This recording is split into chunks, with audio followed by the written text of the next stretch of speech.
that all members, oh, thank you, Anne. Permit me to confirm that all members and persons anticipated on the agenda are present and can hear me. Members, when I call your name, please respond in the affirmative. Let's see, I see Sue Mittenden. Aye. Cindy Rivera.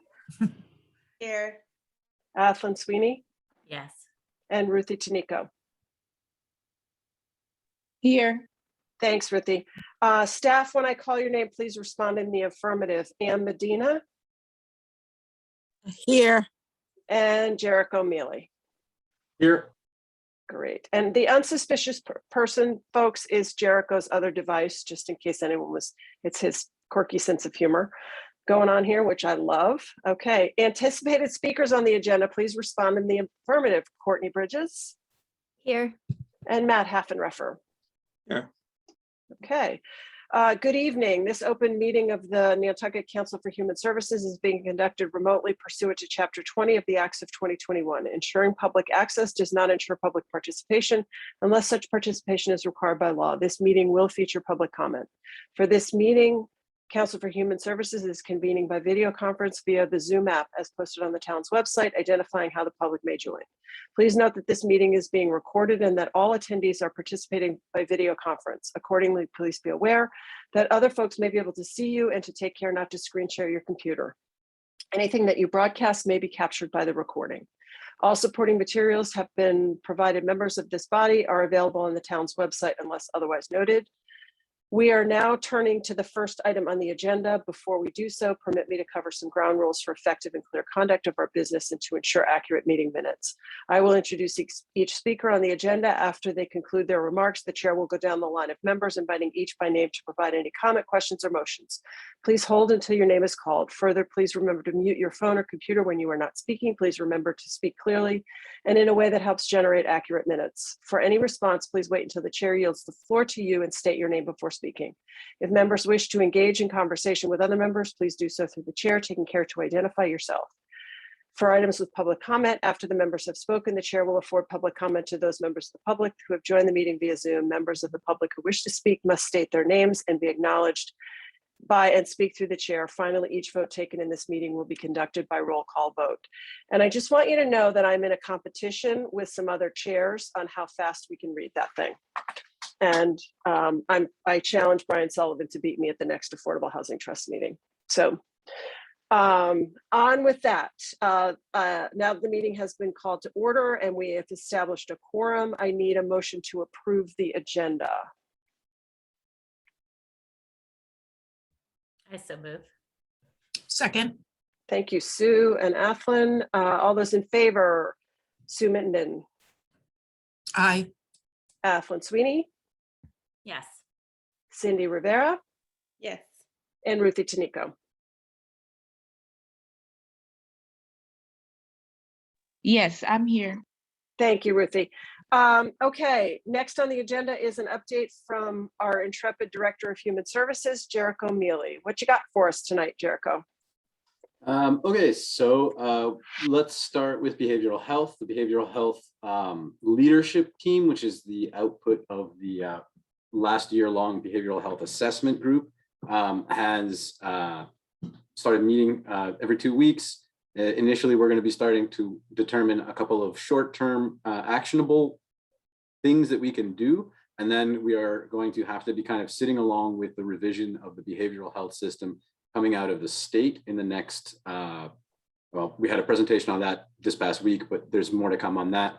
And that will probably look like a new way to look for and secure behavioral health services across the whole state.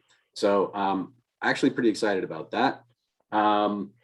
Then the next thing has been the vaccine clinics and, well, vaccine, COVID related stuff.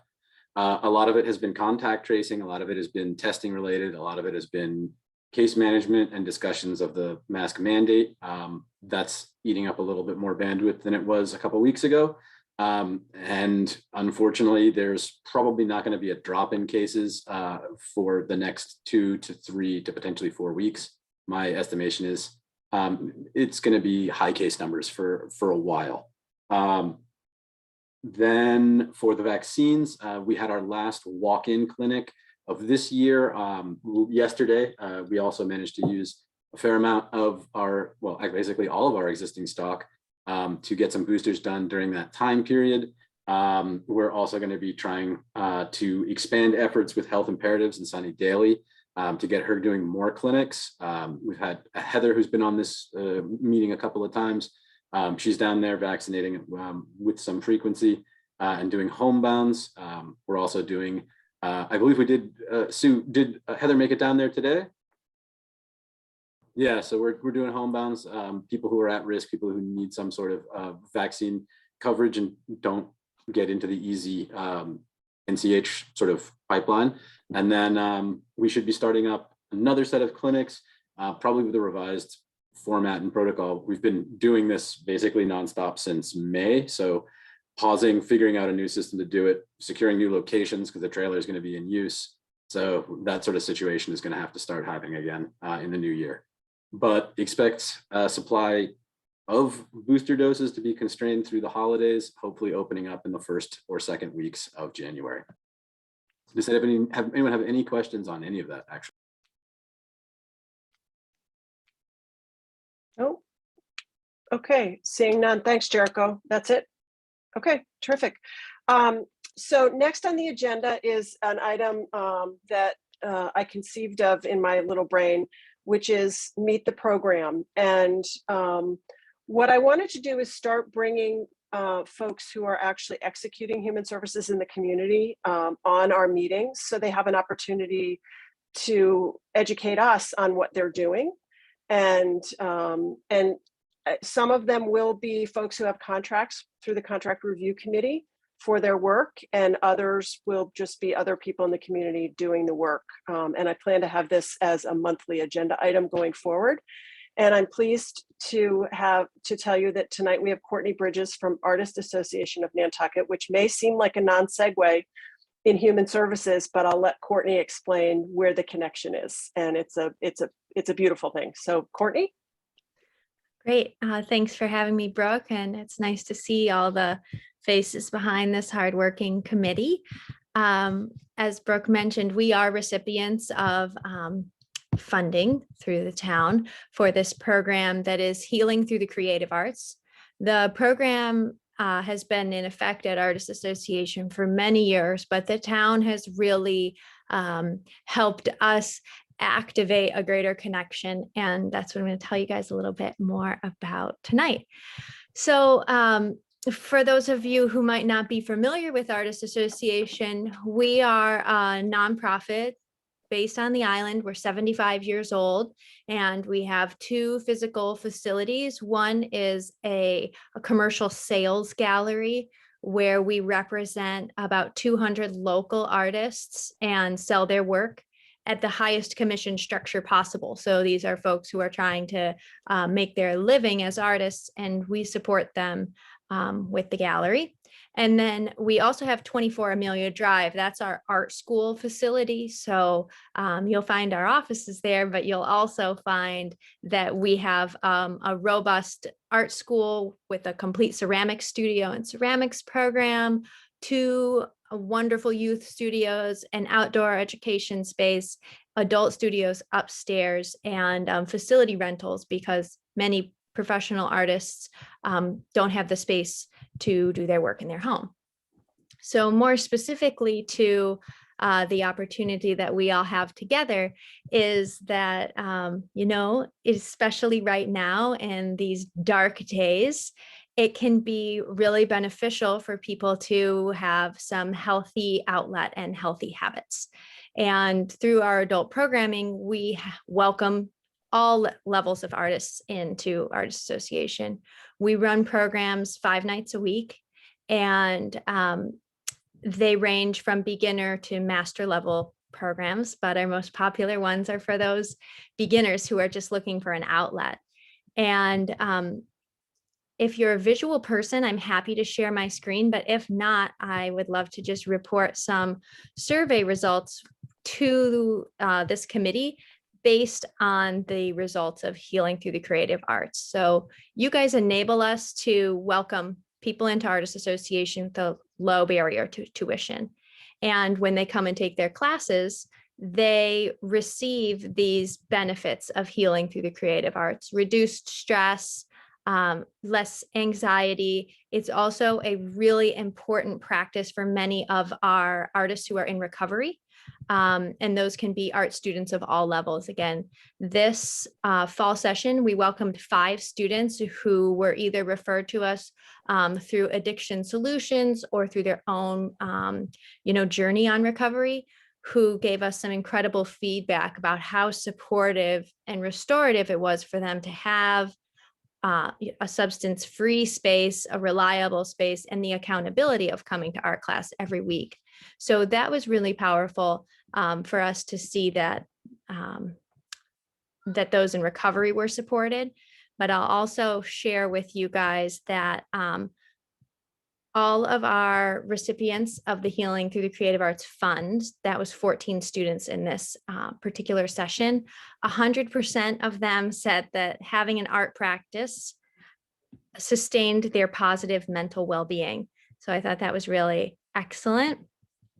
And they also, not everybody, but 13 of the 14 said that attending the class helped them sustain a positive mindset throughout the week. So we felt that was, really healthy to see. And that's part of what we believe too. We are not clinicians. We aren't here providing support, tangible support. This is something that can be part of the equation for people. And it's also really positive, I believe, for those folks who may have an undiagnosed depression or anxiety, and also for people who are really trying to be maybe just a little bit of the winter blues or something more mild. We're really excited that 3 new parents found this class. It was the first time that they had taken a class at the Artists Association, and all 3 of them gave us the feedback that it's the highlight of their week, and it's helped them personally taking the class and navigating their new roles. So I felt that was really great feedback as well. We're excited about the program. I don't want to overdo it with all my stats and data, but I also really want to say thank you, because it tells me and the artist community and the community at large that you guys are really partners in supporting people on all aspects of where they are and taking care of their mental health. So a lot of times when we get funding like this, it's only referral based. And for us, that means that someone already has to have had some sort of issue and a crisis, and then now they can have this practice. But what you guys allow us to do is help everybody. And maybe that, 10 people who come in for class, maybe they need less services. And maybe this is part of what's keeping them healthy and helping reduce the barrier on our clinicians. So we really believe it's important, and we're glad to have you as partners. I'm happy to answer any questions if there are some. Great, thanks. Athlon? Hi, Courtney. Thank you for coming and speaking about this program here. One of the things I would love to have you do, just from my perspective, is ask them about belonging. Because one of the things in the future, one of the things that I know that I see through when I was working at Fairwinds and also in my private practice is a lot of people who struggle, they isolate. So being able to come out to the Artists Association and have other people around them, I would just be interested in how they feel about having a place of belonging, which I think we've used the Artists Association as a family. And I know my children have found belonging there. So I'm interested in that. But I think it's great. Thank you. Thanks for that feedback. We love our surveys, and our students are always really open to giving us feedback. So I'm excited to see what they say about the sense of belonging. Great. Sue? I just wanted to thank you for this kind of program. I think what you're saying about prevention and just like low-level support is really important, as someone who works in behavioral health that deals with a lot of stigma, I just love that there's this really low barrier. Nobody's going to think you're nuts because you're going to the artist association. Like it's just a great entry point for folks. And maybe it's all they'll ever need is just to go there and belong and get to have that outlet. But I really value that. So just applause for your good work. Thanks, Sue. Thank you so much. We're really excited about it. And I think you're right. It's about breaking down that stigma. Even in the survey questions, we tried to make sure we asked it in a way that people felt they could give us an honest answer. And 10 people said it was part of their self-care, which I think is part of the language that feels inclusive. Great. Anybody else? Ruthie or Cindy, have anything you'd like to ask or say? Not necessary, but So Cindy? the question is, hi, Courtney. So you said currently folks are being referred, right, from different. So are there any plans to open this type of opportunities to just everyone in general? Anyone who feels like it needs support, but is not necessarily referred by, by an institution or an agency? That is the best part about the funds that you guys provide.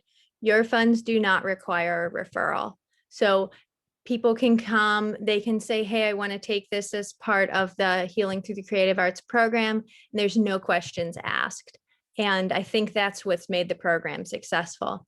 In the past, it was required to have a referral. And so then it was sort of what Sue was saying, people felt like they had to really need it more and prove it. And that would sometimes keep them away from the ease of signing up and getting the benefits. So you make a great point. The fact that we don't require a referral for your funds, that's not a requirement of the grant.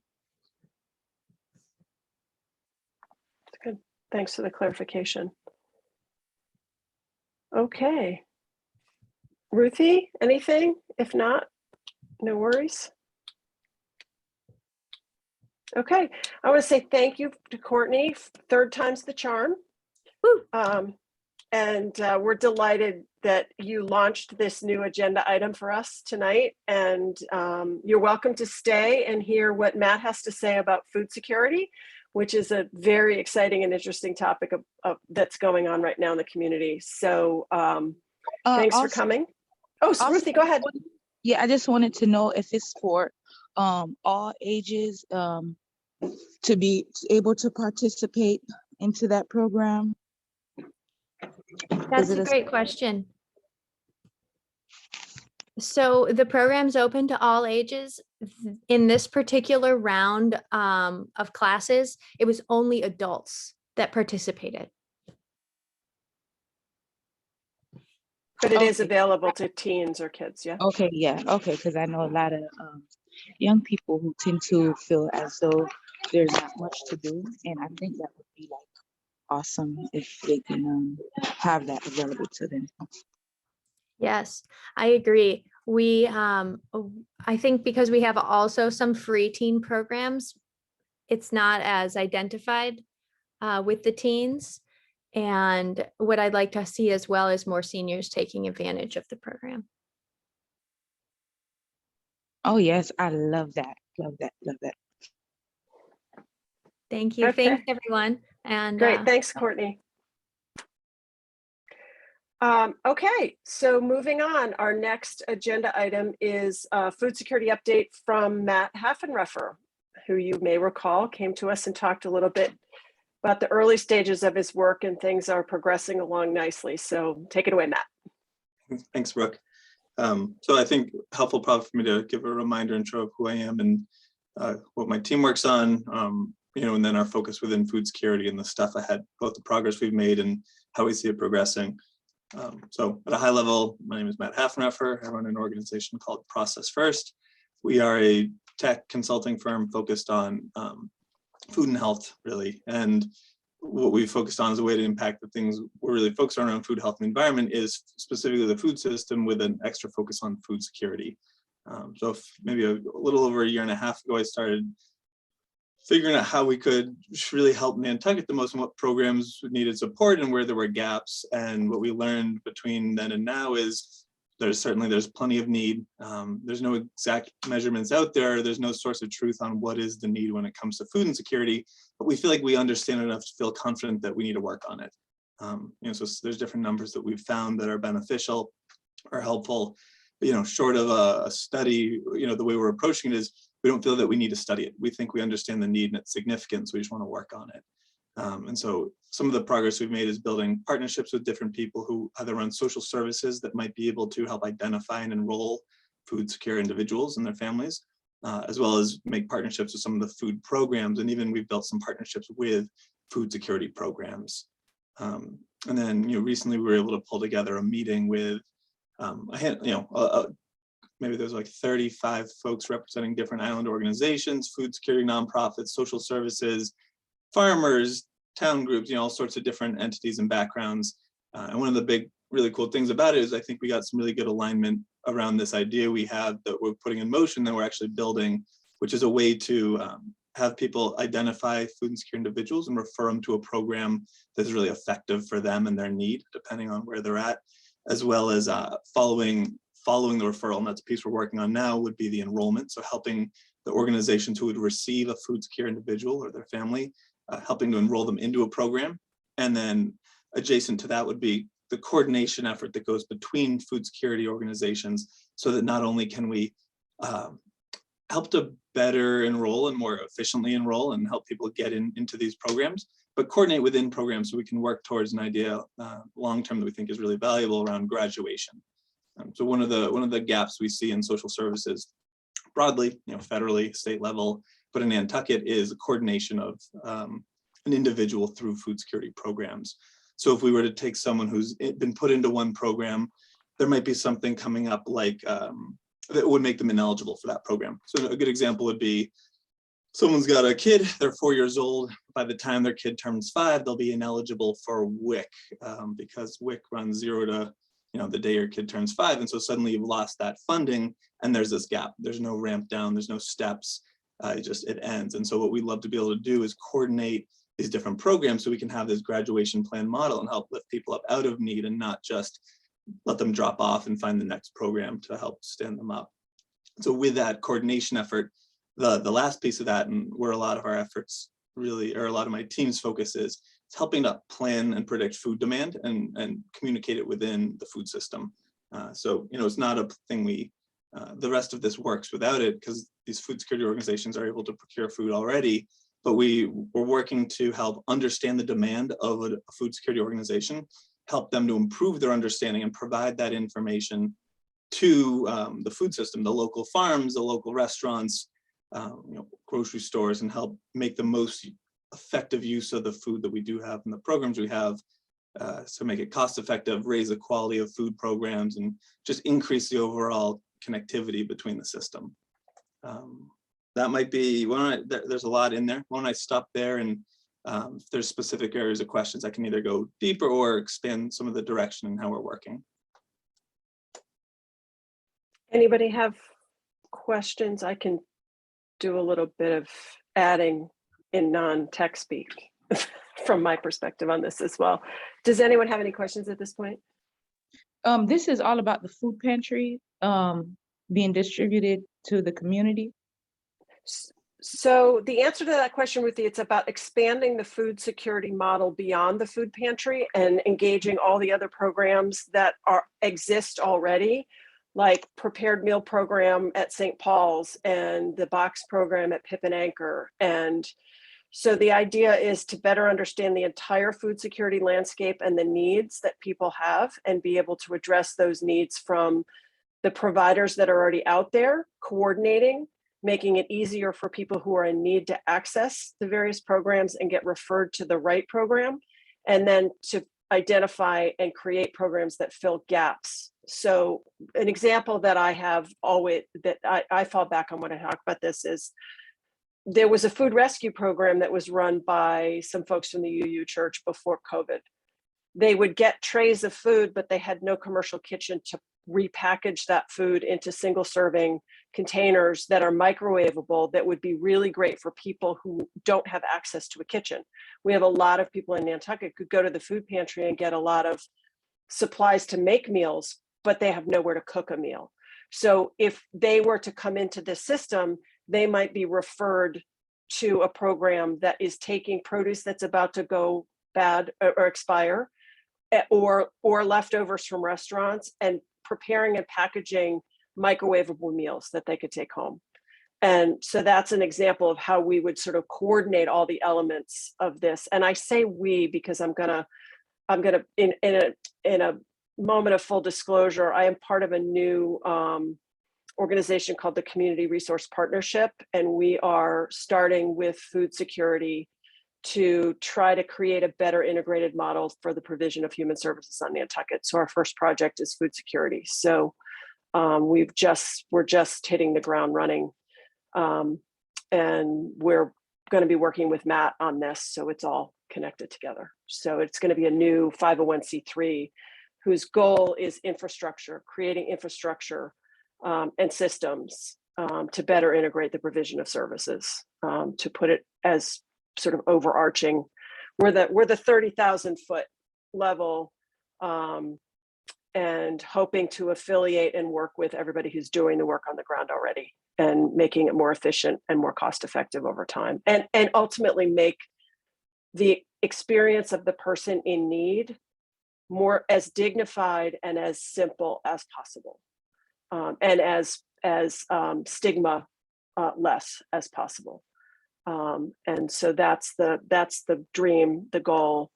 And so if hopefully that maybe helps a little bit in the way I visualize this work. And Matt's the tech guy. He's going to make it all happen. So sometimes I'll speak in that language and I need to get it out of it. yeah, no, you did a great job. But it took me about a year to understand what he was really talking about. So any questions from you guys? Ethan? So is there a place we could go, like a web page that we can go and see what you're doing, or was what you're doing behind the scenes? Yeah, so for now, especially, it's mostly behind the scenes. The way we're getting started, the first, let's say, public facing, but it might be working specifically with entities to refer patients or clients. But the first step would be a place where you could log in and work with a client or a patient or a customer of yours and say, hey, I understand there's some need and we'd like to bring you through a really simple questionnaire and help find a food security program that would be beneficial to you. And what we're working through right now is how to make that transition and that handoff from someone who might be able to identify need and works from a place of trust and can bring someone through that process and hand off most effectively based on requirements of different programs and grants and privacy requirements. Yeah. Got it. Kicking off new questions, sorry. So not rushing you along, but when I'm thinking, and I'm not very knowledgeable about tech, so bear with me, but eventually would this look like a program that somebody like me, a therapist, could go into, help somebody fill out information? There would be an algorithm that finds the places that match the person and dumps them into, say, a page for them to say, these are the places that would fit your needs and suit your needs. Yes. Lovely. Great, thank you. And even more ideally, have a warm handoff where the provider of food is connected directly to them in the process, that they don't have to make 6 phone calls. Yeah, I think a lot of what we think we can really solve and make efficient in Nantucket is finding out how and when we can most effectively and safely communicate information so that handoffs happen with the most trust and with the most momentum and support when it's allowed and when appropriate. Right, with the respect for privacy and HIPAA and all of that, depending on the referral source. So, So the current population that's in my brain is the unsheltered. And so like hearing you talk about prepackaged microwavable meals is like closer to what some of my people might need, but that microwave isn't always accessible. So I guess throwing it out there, because I don't know what the solution is, but for creative minds to think about how do we make something that's even more accessible. Yeah, so what I would say to that is that, we're not trying to limit or be the end all of food programs. What we're trying to help people find is programs. And one thing that will happen in the early stages of this is we'll gain a good understanding and insight into the need that exists, especially when it does or does not line up with programs that exist. So if what we find is there's a large need for prepared meals, that's something we can highlight really effectively and share with the right organizations to help bring that to light. And so, if we see a certain need and we can put a number on and attach a cost to it, it'd be really easy to bring to a program that could fund it and say partner in with some restaurants or a kitchen or something to that effect. So, or even Sue, with the warming place could be an affiliate of this program and be actually considered a provider for people who meet certain criteria because you're providing meals. So in other words, people could screen in as someone who is unhoused or underhoused who needs a place, and they would be referred to you. So it's both. The idea is it's sort of like this multidimensional interconnectedness that anybody who's providing meals to people in any way or can provide meals gets in as an affiliate of this, and anyone who has contact with people who need food is an affiliate, and it's making those connections, right, Matt? Is that bad timing? I apologize. My internet cut out right then. Oh no, I was just saying that it's an affiliation of both the people who know people in need and the people who are providing food, even if it's on a very small scale. That's right. Yeah. Yeah. Cindy? How do you? Oh, sorry. Oh.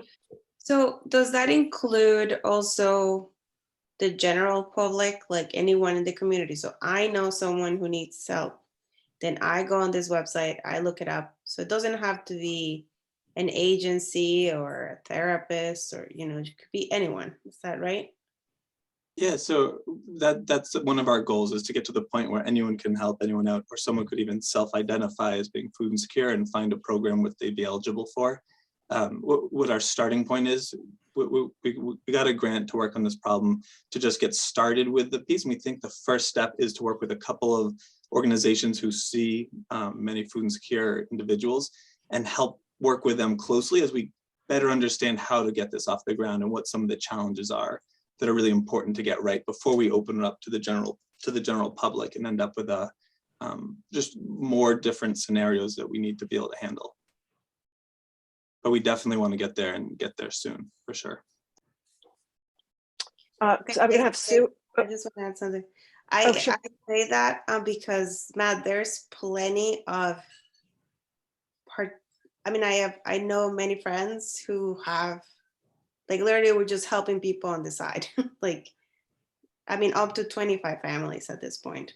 They're not even included in any program. And it's just friends collecting food. And so I feel like the need for that is actually greater than I don't think people even imagine or can realize it, because this is like the underbelly and it's huge.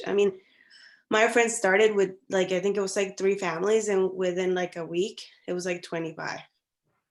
And luckily everyone's so generous that there was plenty of help, but this is just kind of just us doing it. Well, one thing that maybe we could do is, one of the goals is to use organizations who work with food insecure individuals and families as a way to help better understand the need. But what perhaps we could do would be to create a way to just also capture more information from a broader group of people around the need, because I think really what we're doing is it's one of the first attempts to really centralize an understanding of need, and working our way through the whole process and collecting more information about need maybe don't need to happen separately. So if that's something that seems more urgent and important, I think that's probably something something we can figure out a way to do sooner than later. Yeah, may I? Go ahead, Sue. Mhm. Oh, well, so I'm thinking that, I've got clients that are food insecure, but we're also providing some food for them. And I don't know how many radars we're on because we launched last Monday. So there's nobody's written anything about us yet.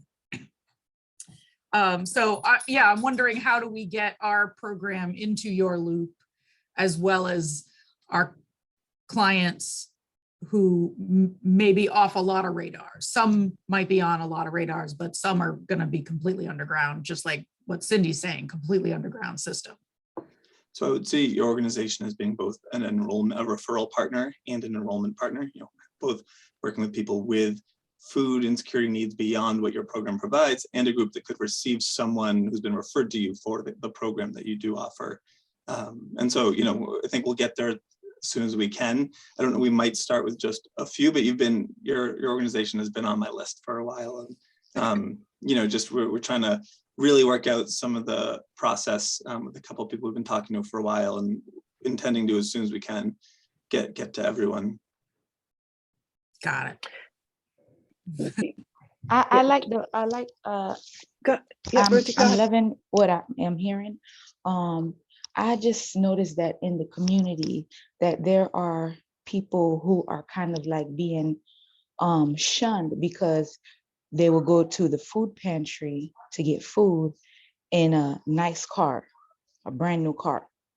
Now, there was someone that posted this on Facebook and said, "Oh, well, we're giving people food, but don't take advantage because someone came and got food and they had a brand new car or something of that matter."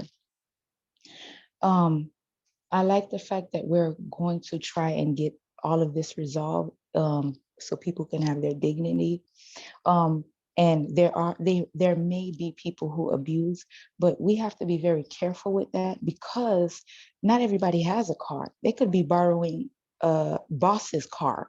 They could be borrowing a parent's car for all we know, so I just want to bring awareness to that while we are giving to the community, let's be very careful because it seemed like the person who posted that was someone who was part of giving the food away, at the food pantry.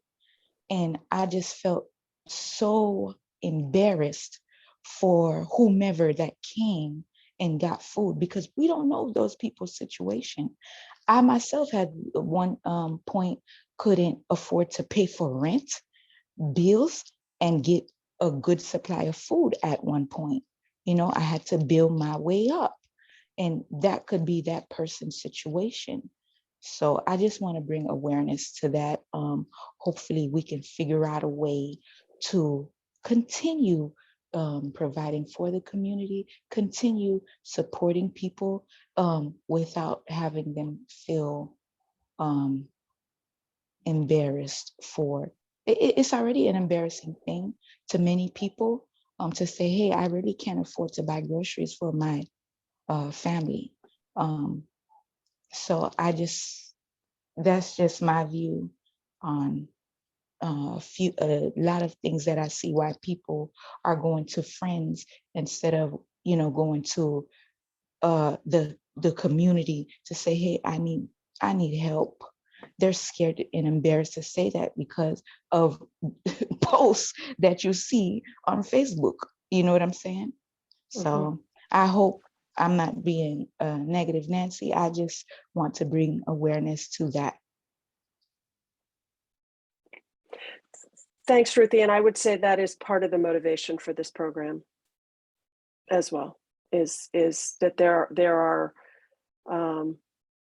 are ways to provide help to people that generate less stigma and judgment in the community, and to make the barrier for asking for help as less is part of one of the underlying goals of this project. So Jericho, you've had your hand up there a long time. I just realized actually my question is probably a little too granular. I've been talking to Matt a couple of times, and I was just kind of thinking about so say, for example, this is basically a network that you can plug and play existing human services organizations into, coordinate their needs and resources so that everything gets to the people in the best way that it can. And the thing I'm curious about is, so you mentioned that like Sue or Cindy, they're sort of doing, they're almost organizations that would plug into this network, and that you could then integrate their, like, how much participation, what sort of data are you looking to capture? And that's where I sort of ran around and realized, like, this is maybe a little lower level than we need to be talking about right now. But I'm curious, like, what role of participation can you see for, you know, not organizations, individuals? Like, how do you kind of network around that? That being a bit open-ended, why don't I take a quick pass at it, and we can follow up or ask more. And Ruthie, I just want to say thanks for that question. I think what we want to do in part is make it easy for people to find the services, and find the services that meet people's needs, and different programs will have different requirements, and that's something we also want to make easy. Jericho, to your question, I don't think there's a particular, you know, barrier or bar that we want to set. You know, one of the things that my team tries to do is, when we go through the design process, to really understand the need and the outcomes we're trying to achieve. And that's not to avoid the question, but I you know, if I were to play this out, one way it could go is that we're able to capture information from anyone, whether it's someone saying, hey, I need help, and I'm just going to give you my name or a contact information, and we want to connect you to a program. Or in Cindy's case, saying, you know, I have neighbors and friends who have need, and I'm going to help them fill out a form, getting them to that program. You know, I think one of the things that we're trying to learn in some of our research right now is what gets in the way of certain people getting the services that they need, and trying to set it up in a way where we address issues like that. You know, what we want is for people to be food secure, for the services that people need to be available to them and easy, and have low stigma attached. And I think the way we approach it and the way that we help people get to those programs will be designed around what we hear from them. So hopefully it's includes everything, but you know, I wouldn't want to try to solve that before we know exactly the challenges that we're hearing back from people. But we're really flexible and open to however we can get people to the place they need to be is something we want to achieve. It might be Yes. a really careful non-answer, but hopefully that's helpful. Well, and I think I also want to say that all of us who've been connected to anyone who's needed food assistance or any kind of human services assistance, the community realizes how, and we saw this a lot in COVID, how split up the provision of services is on Nantucket.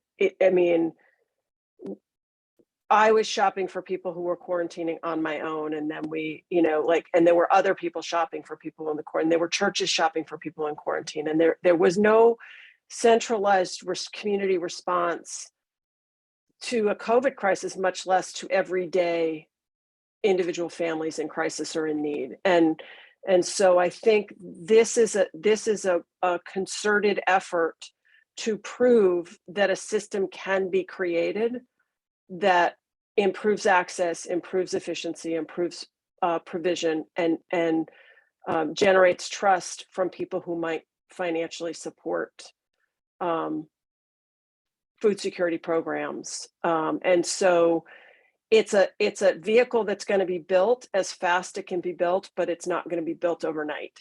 And I think what Matt's trying to say is we have to start with a smaller universe of this, knowing and being aware that there's a bigger concentric circle of people like Cindy and her friends and people, you know, and the Warming Place and other things that are doing this work. And so over time, we figure out how to integrate all of these disparate efforts, but starting at the middle and expanding out in concentric circles till we capture everything and it's all working really efficiently. That's how I sort of see it. And we know the need is emergent for the people who are hungry today.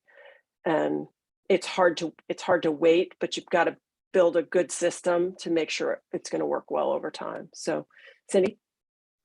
So just one more follow-up question, Matt. So would this system be created in a way that sort of like can log in and search for a service for someone else who may not want to give their name. Meaning, I'm like sponsoring and helping this person.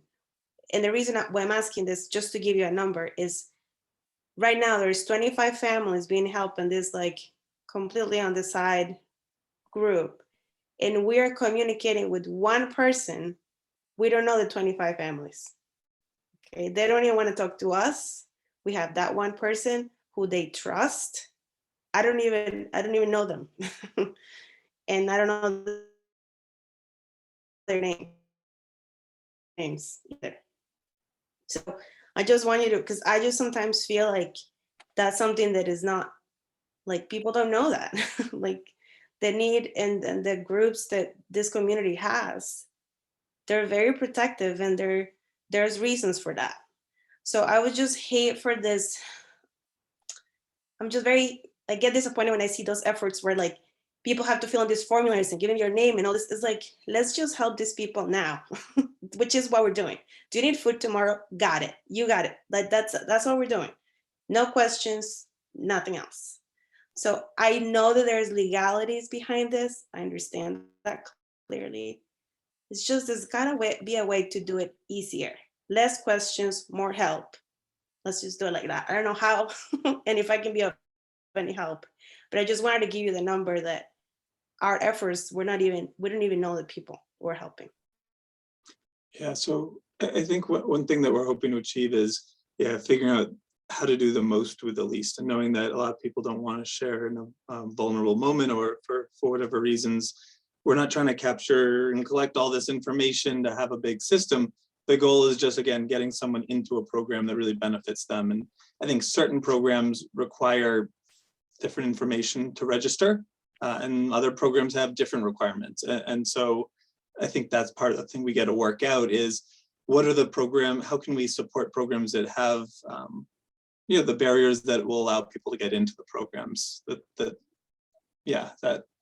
how do we get people to programs that work for them? And if what works for them is the requirements to register and enroll, those are things that we have to account for, and how we help. So it might be helpful if we could talk later just to learn more about that, because I think this is one of the perspectives that's really important, is for people who don't want to show up or might not want to share as much information. And that's really important that we can solve and help those people.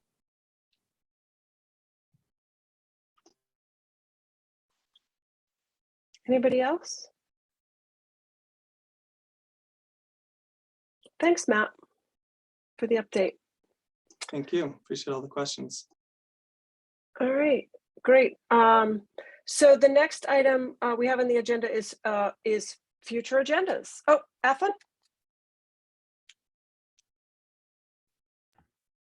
So this wasn't for Matt, which is why I held it to the end.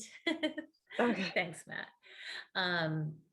This was a follow-up on a topic we had talked about regarding food security a while ago when I was at the grocery store.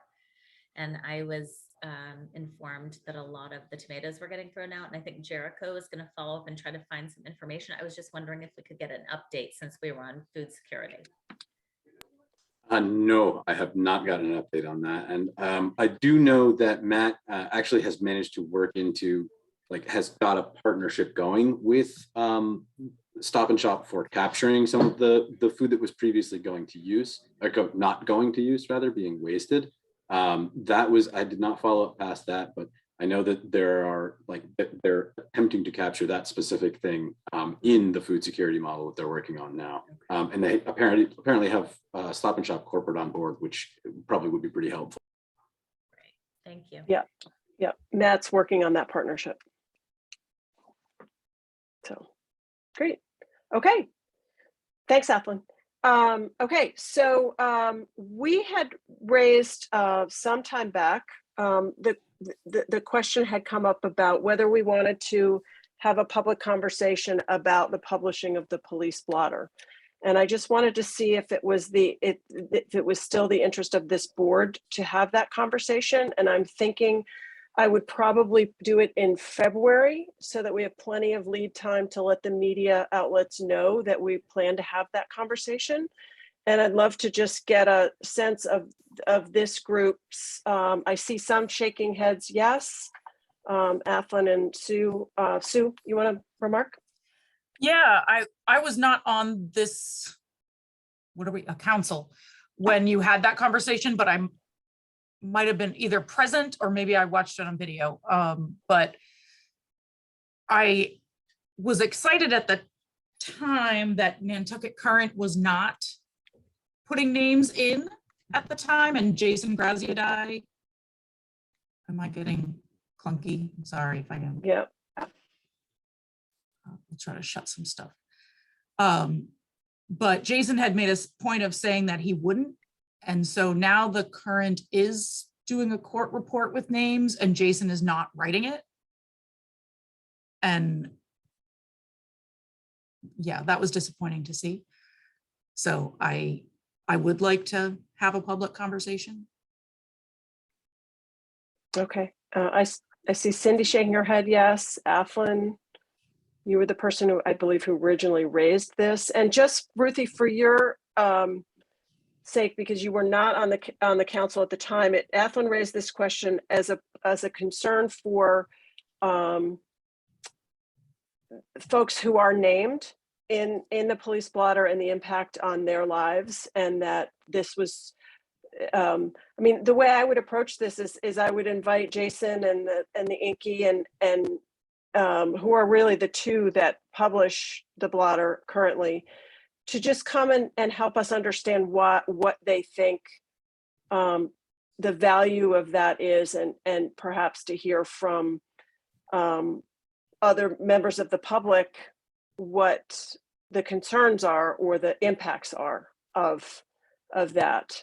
And so I probably would consider inviting someone from the police department who generates the blotter and can talk about perhaps the public nature of that information, as it were, and really just have a robust conversation. I think it's a good place for that. This is a good place for that to happen. And seeing that there seems to be support, why don't we plan on that for February? And we'll get the communications out, the invitations out to the people we think might want to be part of that conversation sooner rather than right after the first of the year. So, Athlon? I'm wondering if this group, or I don't know how we would do it exactly, but if we'd also like to come up with some topics or specific questions about kind of the motive behind having the blotter in, like what are the positives? I mean, I just want to be able to ask them some questions. And I think it would be helpful to them too, to have them ahead of time. So they have time to work on really thinking through the answers before they're just sitting on the public forum, public venue. I mean, I think if I were somebody coming on, I'd be more comfortable with a situation where I kind of had the questions and ahead of time. What do people think about that? I think that's great if we can do that. I mean, I don't want it to be a gotcha. No, That's not the point. Yeah.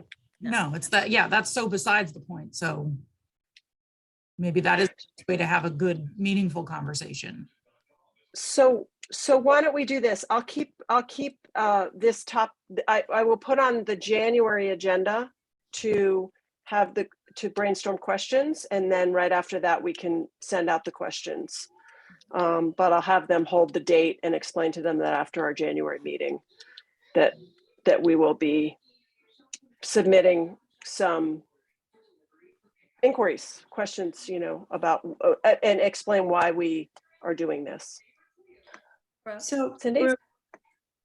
Yeah, go ahead, Cindy. who are you planning, who were you suggesting to have your, did you say the Nantucket Current, the Inky Police Department?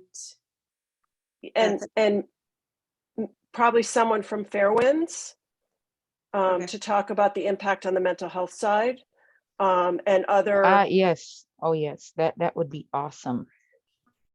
Okay.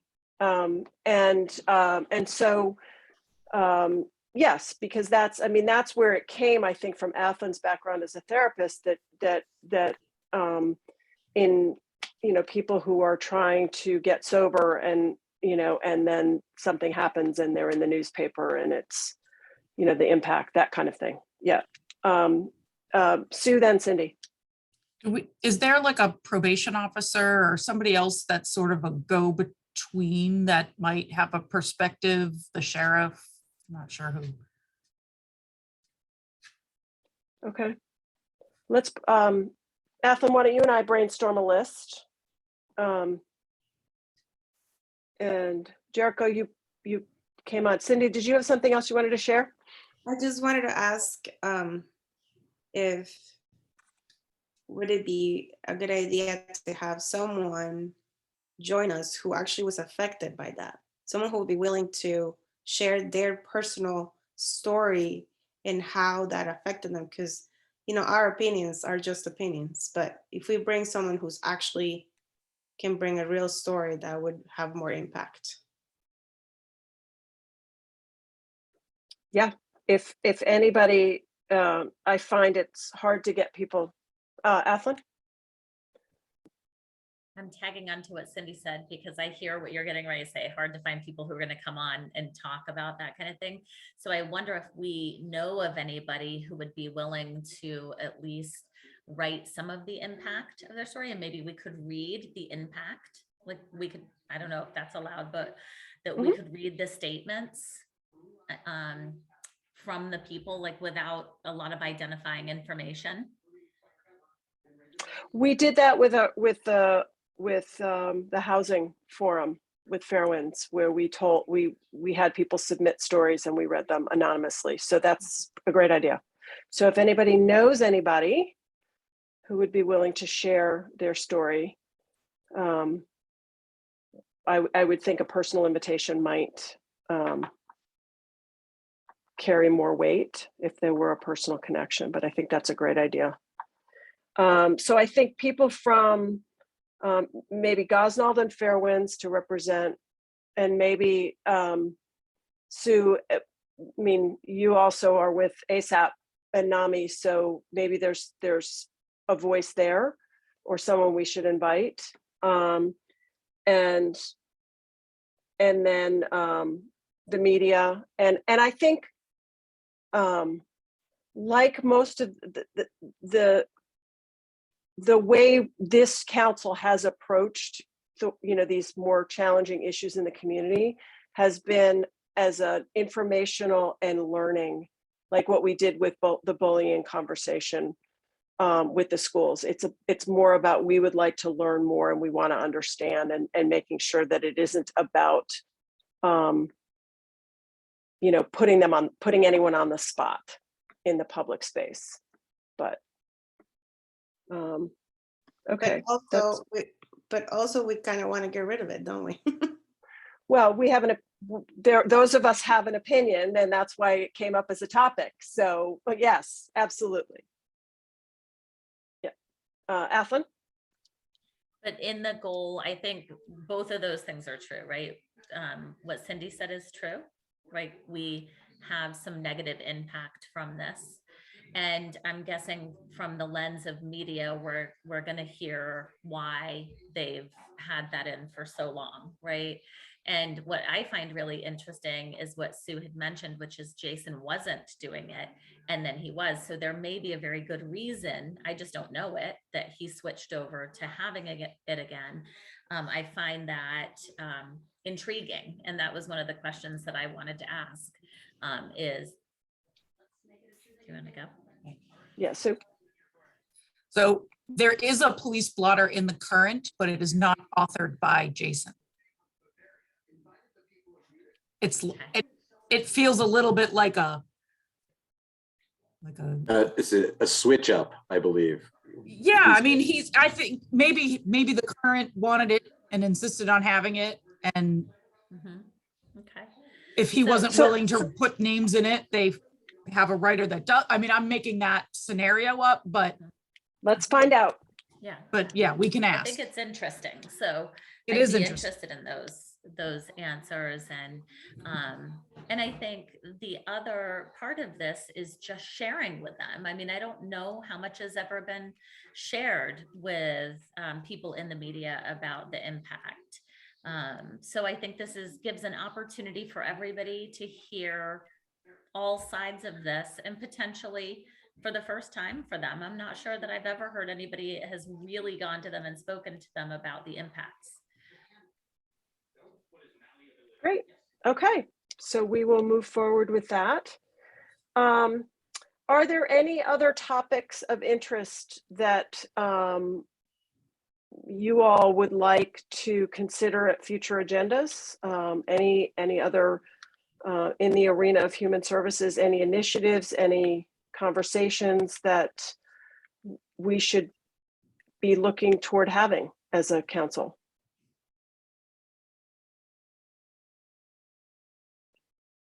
And if nothing comes to mind right now, you are always welcome to submit ideas to me by email. Through Jericho is probably the best way to go about it. And we can get them on future agendas for discussion about how, what to do and how to move them forward. To see if there's a consensus from the board that they want to move forward on a particular topic. So I just want to leave that open as you're journeying in the community. If something rises up in your awareness that you think needs some public attention and falls within our purview, please feel free to raise that. Okay. Meetings.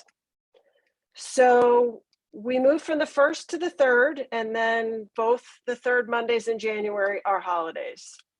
So I was contacted by Erica, who was trying to set the January calendar, and she offered us the following Monday from our planned meeting, the 24th of January, which makes that the 4th Monday of January. I grabbed it because it was available, and I just, we can always try to make a change. The challenge here is that there are a limited number of evenings where a Zoom meeting account is available. So we don't have a lot, we don't have a lot of flexibility, but what do people's calendars look like on January 24th?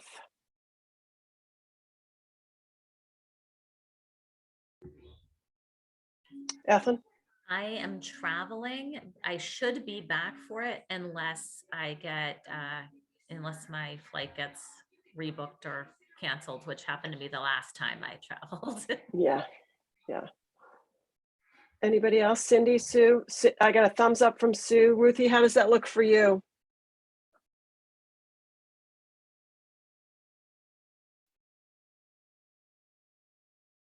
Oh. How about Cindy? Okay, so I'm going to just have Anne confirm by email, do a poll and make sure we have a quorum. And then if we don't, and then I would say, I would propose to do the same in February, which would be, put us on the 28th of February. Is that school? Is that school vacation? Okay. And the week before is Valentine's Day, which. Right. So how about, this is so, I'm wondering whether we should try to pick another night.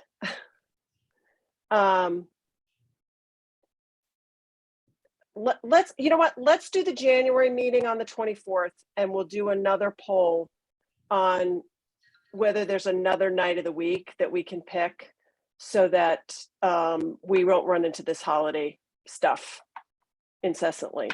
I wanted people to consider Tuesdays perhaps instead, and maybe we can just switch in February to that 3rd Tuesday, which would be the 22nd as a proposal. And I will check with Erica to see if a Tuesday evening is even available for the Zoom meetings.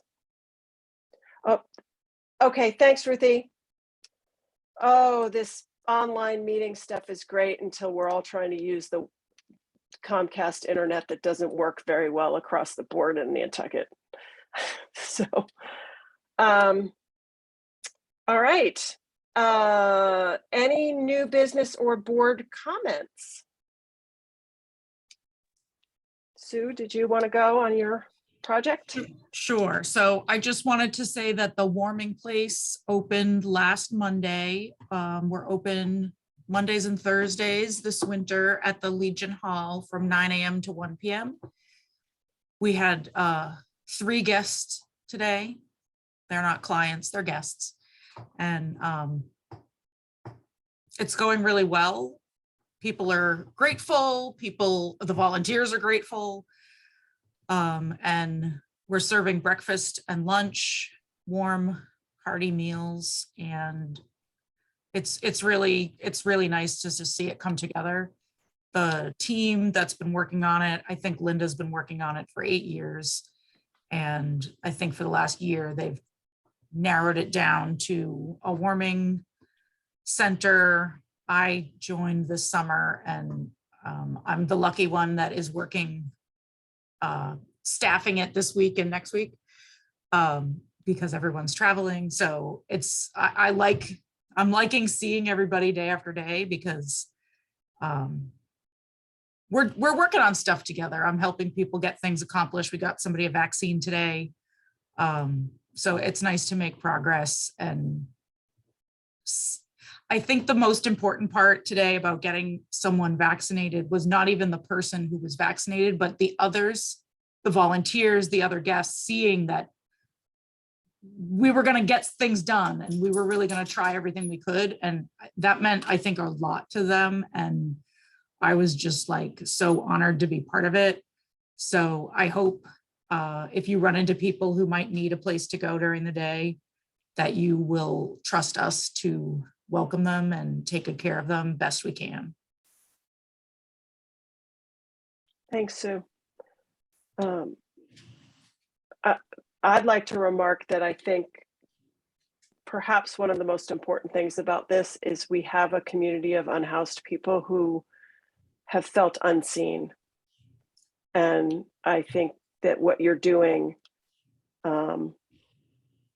is really important work. And thank you. You're very welcome. I think what you say is true. We had our first guest last Monday who said that he just couldn't even believe they put it on the front page of the paper or in the paper at all. Like he was just so shocked to see the town recognize this as an issue. And I hadn't even thought about whether it would be in the paper or not. Like I didn't attach any meaning to that personally, but I was glad that it happened because it meant something to him. And I think it means something to a lot of people. And we have been overwhelmed with the amount of press and attention we're getting, not because we care about the attention, but because it's raising the issue and it's getting people to talk about it. So yeah, oops, sorry, dog. Because I've been working in prevention for so long, you don't get to see your work because it means nothing happens. If you do your prevention job right, it means nothing happens. You see good things, but you don't know that something didn't happen. So to see change happening in front of me has been really valuable. Great. Athlon?